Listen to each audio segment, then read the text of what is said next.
ভিক্ষুক রাস্তা দিয়া যায় আর জমিদারের পুত্রবধূও যায়। একজন সামনের থেকে আসতেছে, একজন সামনের দিকে যাইতেছে।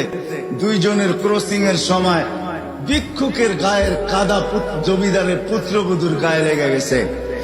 সে দুনিয়া আন্ধার করে ফেলছে, স্বামীকে টাইকা নিয়ে আসছে, বলছে ভিক্ষুক আমার কাপড় নষ্ট করে দিছে। সে শুধু ভিক্ষুক ছিল না, বৃদ্ধ ছিল। বৃদ্ধ ছিল না শুধু, জীর্ণ ছিল, শীর্ণ ছিল। শরীরে কাপড় ছিল না, ফাটা চিরা কাপড় ছিল। পায়ে জুতা ছিল না, পেটে ভাত ছিল না। জমিদারের পুত্র সইতে পারে নাই, যৌবনী শক্তি সয় তো সয় কি কইরা। তার স্ত্রীর গায়ে ভিক্ষুকের কাদা, বস সমগ্র শক্তিকে হাতে জমা করা, একত্র করা বৃদ্ধের গালে বসায়।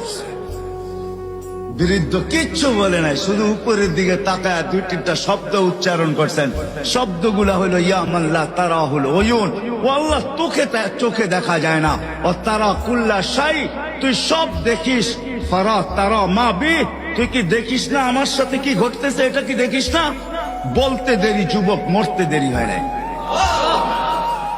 জমিদার চলে আসছে, প্রতিশোধ নিবে। বৃদ্ধের একদিকে মুস্কি হাসি, একদিকে বলতেছে প্রেমের খেলা এমনই হয়। জিজ্ঞাসা করছে কিসের প্রেমের খেলা রে? বলছে ওর প্রেমিকার গায়ে আমার কাদা লাগছে, পায়ের কাদা লাগছে, ও সইতে পারে নাই। যৌবনী শক্তি দিয়ে আমার বৃদ্ধ গালে বসায় দিছে। আমাকেও একজন ভালোবাসে, সেও সইতে পারে না, সেও সইতে পারে না। ও তো থাপ্পড় দিয়া ক্ষান্ত, সে জান নিয়ে নিছে, জান।